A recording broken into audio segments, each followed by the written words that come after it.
अस्सलाम वालेकुम dear students. आज हम 9th क्लास मैथ्स का चैप्टर नंबर 9 है, उसकी कुछ डेफिनेशंस हैं। 10 से 11 डेफिनेशंस हैं हमारे पास, वो देखते हैं आज। उसमें सबसे पहले जो डेफिनेशन है वो है हमारे पास कोऑर्डिनेट ज्योमेट्री, जो सेकंड है plane geometry, collinear and non collinear points, और जो चौथी डेफिनेशन है वो ट्राइंगल है, इक्विलेटरल ट्राइंगल है। तो ट्राइंगल मुसल्लस, फिर ये उसकी कुछ अकसाम हैं, कुछ टाइप्स हैं। Equilateral triangle, isosceles triangle, right angle triangle, scalene triangle, square, rectangle और पैरेललोग्राम। तो आज हम इनको जो है देखते हैं। तो इसमें जो है सबसे पहले है कोऑर्डिनेट ज्योमेट्री। तो कोऑर्डिनेट ज्योमेट्री देखते हैं क्या है। Coordinate geometry is the study of geometric shapes, geometrical shapes in the Cartesian plane.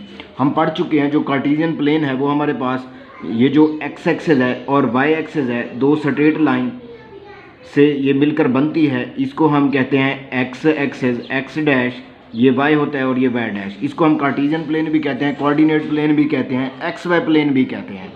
तो इसके अंदर ज्योमेट्रिकल शेप्स, अब ज्योमेट्रिकल शेप्स में हमारे पास सर्कल, दायरा आता है, स्क्वायर आती है, रेक्टेंगल आती है। तो ये सारी जो है, ये सारी हमारे पास जो है आइसोसेलेस, ये सारी जितनी भी ट्राइंगल के टाइप्स हैं, ये सारी हमारे पास ज्योमेट्रिकल शेप्स हैं। और भी होती हैं, खैर। तो ये हमारे पास ज्योमेट्रिकल शेप्स हैं। जब हम इनको इस कार्टेशियन प्लेन के ऊपर ड्रा करते हैं, प्लेन के ऊपर या कार्टेशियन प्लेन के ऊपर, तो वो हमारे पास क्या बन जाती है, कोऑर्डिनेट ज्योमेट्री। तो जब भी हम ट्राइंगल्स, जो भी हमारे कल ज्योमेट्रिकल शेप्स हैं, जब हम उनको यहाँ पे ड्रा करते हैं और उनको स्टडी करते हैं, भाई उनकी लेंथ कितनी है, उनकी विड्थ कितनी है, तो फिर इस चीज़ को हम कहते हैं कि ये कोऑर्डिनेट ज्योमेट्री है। तो उसको स्टडी करना, ज्योमेट्रिकल शेप्स को इस कार्टेशियन प्लेन के ऊपर बनाकर उनको स्टडी करना से मुराद है उनकी लेंथ विड्थ देखना, भाई कितनी है, उनकी साइड्स पैरेलल हैं, अपोजिट हैं, क्या है, तो इसको देखना, इसे हम कहते हैं कोऑर्डिनेट ज्योमेट्री। बिल्कुल इस तरह प्लेन ज्योमेट्री है the study of geometrical shapes in the plane. Plane mean जैसे ये हमारा पेज है, तो ये भी एक प्लेन है। यहाँ पे हम कोई शेप बना दें, देखें जैसे मैंने ये बना दी है, ये स्क्वायर बना दी है, तो इसको देखें भाई इसकी लेंथ कितनी है, ये लेंथ कितनी है, ये विड्थ कितनी है, इसको देखना, तो ये स्टडी करना। तो ये हमारे पास प्लेन ज्योमेट्री है।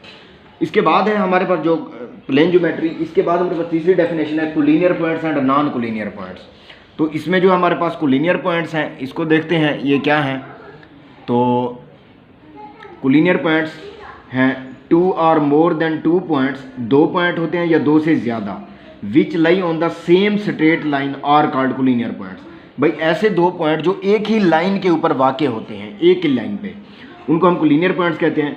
और नॉन कोलिनियर वो होते हैं द टू और मोर देन टू पॉइंट्स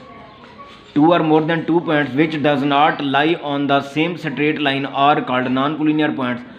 अब मिसाल के तौर पे देखें, ये एक लाइन है, ये एक लाइन है, इस एरो का मतलब है ये जितनी मर्जी बढ़ा लें इधर, इसको भी जितना, तो ये एक लाइन है, इसके ऊपर दो पॉइंट हैं, एक पॉइंट पी है, एक क्यू है। तो देखें ये एक ही लाइन के ऊपर है, तो ये पी और क्यू क्या है, कोलिनियर पॉइंट्स हैं, क्योंकि ये वो पॉइंट है दो या दो से ज़्यादा, दो भी हो सकते हैं, दो से ज़्यादा भी, एक ही लाइन के ऊपर वाक़ है। लेकिन ये देखें तो ये पॉइंट जो आ रहा है ये इस लाइन पे नहीं है, तो इसका मतलब है पी और क्यू क्या है, नॉन कोलिनियर है, क्योंकि ये पॉइंट एक लाइन के ऊपर वाक़ नहीं, ये पॉइंट इस लाइन पे है। अगर कोई और लाइन ड्रा करें तो वो यहाँ पे होगी, तो वो इसके ऊपर आ जाएगा, ये आर पॉइंट।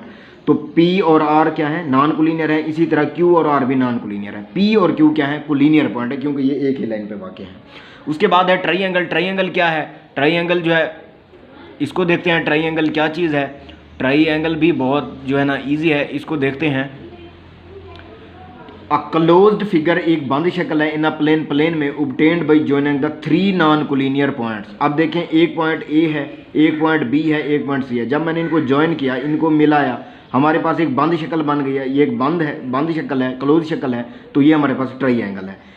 अब इसमें ये जो पॉइंट A, B और C हैं, इनको हम वर्टिसेस कहते हैं। तो हमारे पास वर्टिसेस क्या है, the three non collinear points, ये नॉन कोलिनियर हैं। देखें A और B तो कोलिनियर है। अगर हम ये लाइन देखें, ये एक लाइन हो तो फिर ये तो A इस लाइन पे है, लेकिन ये C पॉइंट इस लाइन पे नहीं है, ये इस लाइन पे है, तो ये तीनों नॉन कोलिनियर हैं। तो ये थ्री नॉन कोलिनियर जो पॉइंट्स A, B और C हैं, इनको हम वर्टिसेस कहते हैं। The three non collinear points A, B and C are called vertices of the triangle.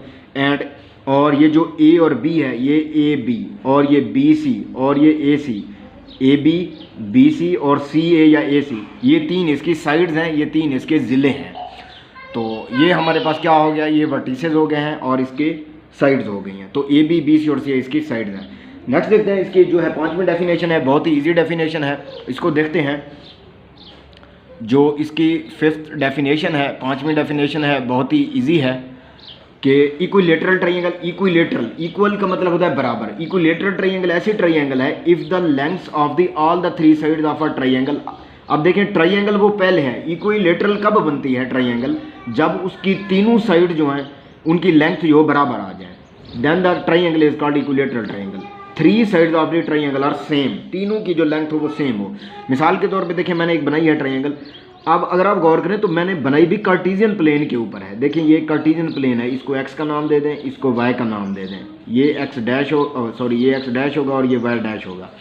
तो देखें मतलब ये कोऑर्डिनेट ज्योमेट्री में हम जो है ज्योमेट्रिकल शेप्स को डिस्कस कर रहे हैं, उसको स्टडी कर रहे हैं। तो ये हमारी ज्योमेट्रिकल शेप है इक्विलेटरल ट्राइंगल। तो देखें अगर आप गौर करें, जो ये लेंथ है O से लेकर P तक 3 सेंटीमीटर है, फ़र्ज़ करें P से लेकर Q तक 3 सेंटीमीटर है, इधर से O से लेकर Q तक, तो तीनों की लेंथ जो है इस ट्राइंगल की, तीनों की लेंथ जो है वो बराबर है, सेम है। तो ये हमारे पास इक्विलेटरल ट्राइंगल बन गई है। उसके बाद है आइसोसेलेस ट्राइंगल है, इसको देखते हैं। आइसोसेलेस ट्राइंगल ये भी बहुत ईजी है। N isosceles triangle is a triangle which has 2 of its sides with equal length. Isosceles में क्या होगा, 2 साइड्स इक्वल लेंथ की होंगी, तीसरी जो होगी वो डिफरेंट होगी।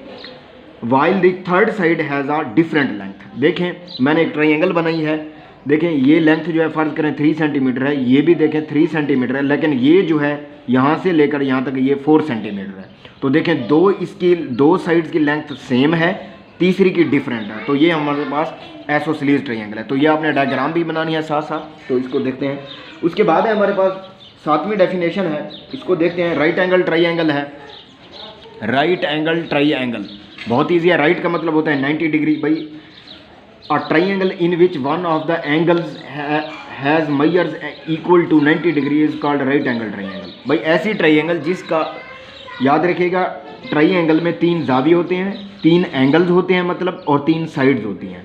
3 एंगल्स 3 साइड्स। तो अब इसमें ऐसी ट्राइंगल जिसमें एक एंगल 90 डिग्री का आ जाए उसको हम राइट एंगल ट्राइंगल कहते हैं। मिसाल के तौर पे जैसे ये बनाई है मैंने P Q और O। तो यहाँ पे देखें तो ये एक 90 डिग्री का एंगल है, तो इसमें बाकी ये देखें ये 90 का नहीं, ये 35 का भी हो सकता है। तो ये 35 होगा या 30 से कम 5 से।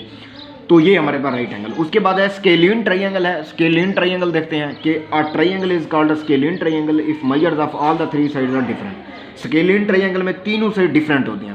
यहाँ पे देखिए मैंने एक ट्राइंगल ड्रा किया, ये स्केलियन है। ये देखें ये P पॉइंट है, ये Q पॉइंट हो, अगर ये R हो, ये मैंने इस पर ड्रा किया है प्लेन के ऊपर। देखिए इसकी अगर लेंथ मैं ये कहूँ, फ़र्ज़ करूँ कि ये 5 सेंटीमीटर है, ये 3 सेंटीमीटर है, तो देखें ये 4 सेंटीमीटर है। ये सबसे बड़ी है, ये फिर उससे बड़ी है, फिर ये सबसे छोटी है। तो ये हमारे पास देखें तीनों की डिफरेंट आ गई, ये 5 है, ये 4 है, ये 3 है, तो डिफरेंट इनकी लेंथ है तीनों साइड्स की। तो ये हमारे पास स्केलियन ट्राइंगल है। इसके बाद हमारे पास है जो है, इसको देखते हैं, स्क्वायर है। स्क्वायर है, स्क्वायर भी बहुत इजी है, मुरब्बा जिसे हम कहते हैं। तो a square is a closed figure in the plane form by 4 non collinear points.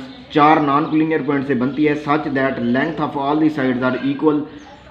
यानी कि जितनी भी साइड्स होंगी, तीनों साइड्स की जो लेंथ होती है वो चारों साइड्स की बराबर होती है। And measure of each angle is 90 degree, और हर साइड्स के साथ जो एंगल होता है वो 90।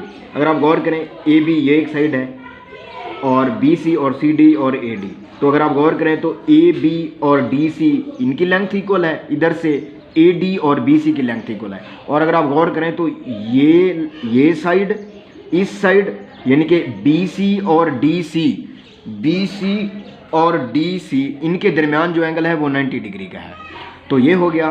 तो मतलब स्क्वायर में क्या होगा, चारों साइड्स इक्वल लेंथ की होंगी, और उनका जो एंगल होगा हर एंगल 90 डिग्री का होगा। उसके बाद है रेक्टेंगल। रेक्टेंगल को देखते हैं। A figure formed by 4 non collinear. अच्छा देखिए मैंने स्क्वायर में कहा कि ये 4 नॉन कोलिनियर पॉइंट है। अगर आप गौर करें तो ये पॉइंट कोलिनियर हैं B और C, लेकिन फिर अगर हम D और C के लिहाज से देखें तो फिर D और C नॉन कोलिनियर होंगे। तो चारों नॉन कोलिनियर हैं। ये यहाँ पे है, ये यहाँ पे है, ये यहाँ पे, ये इस लाइन पे हैं, ये दो इस लाइन पे हैं, तो ये नॉन कोलिनियर है। रेक्टेंगल है a figure formed by 4 non collinear points. Rectangle भी 4 नॉन कोलिनियर पॉइंट से बनती है, इज कॉल्ड रेक्टेंगल इफ अब यहाँ पे गौर करना है क्या, if its opposite sides are equal in length, अगर इनकी अपोजिट साइड, मतलब ये देखें यहाँ पे एक मैंने रेक्टेंगल बनाई है, ये ए डी ये बी सी, ये दोनों अपोजिट हैं, मुखालिफ हैं एक दूसरे के, ए डी और बी सी अपोजिट हैं, ए बी और डी सी अपोजिट हैं। तो अगर आप गौर करें जितनी लेंथ इसकी होगी, फ़र्ज़ करें ये 3 सेंटीमीटर है, इस बी सी की लेंथ ए डी की भी 3 सेंटीमीटर है, अगर इस ए बी की 2 cm है तो फिर इसकी भी 2 cm है। देखें अपोजिट साइड इक्वल लेंथ में है, इसकी ए डी और बी सी अपोजिट हैं 3-3 सेंटीमीटर की, ए बी और डी सी अपोजिट मुखालिफ हैं, तो ये ए बी और डी सी ये लेंथ जो है इक्वल है, तो इसलिए लिखा है its opposite sides are equal in length, जो एक दूसरे के अपोजिट साइड्स हैं वो इक्वल लेंथ में है, ये वाली अपोजिट इस अपोजिट के इक्वल है, ये वाली इसके। तो the angle of the each vertex, अब देखें ये एक हमारे पास वर्टेक्स है बी सी डी, ये 4 वर्टेक्स हैं, इनका एंगल हर एक का देखें यहाँ पे 90 है, यहाँ पे भी 90 चारों का 90 बना है। इसके बाद जो है हमारे पास लास्ट डेफिनेशन है, इसकी जो लास्ट डेफिनेशन है 11 पैरेललोग्राम है। इस पैरेललोग्राम को देखते हैं, ये भी जो है ना बहुत इजी है।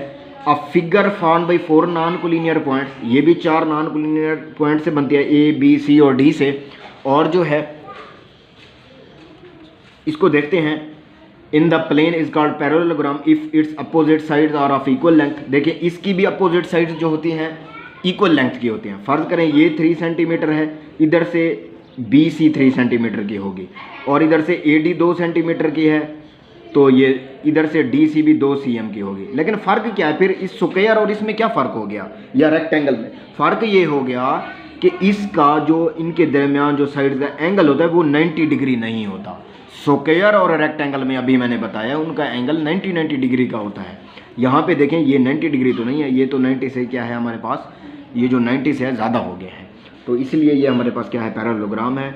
तो उसमें भी देखें स्क्वायर और रेक्टेंगल में भी ये पॉइंट सेम था, its opposite sides are of equal length, लेकिन वहाँ पे ये था कि angle each angle is 90 degree, लेकिन यहाँ पे its opposite sides are parallel. तो देखें ये इसकी साइड्स क्या है, पैरेलल हैं, लेकिन इनके दरमियान एंगल 90 डिग्री का नहीं है। तो ये हमारे पास डेफिनेशंस थी 9वें चैप्टर की। इंशाल्लाह नेक्स्ट जो है हम 10 चैप्टर देखेंगे, तो इंशाल्लाह नेक्स्ट लेक्चर में हम 11 चैप्टर को डिस्कस करेंगे। अल्लाह हाफ़िज़।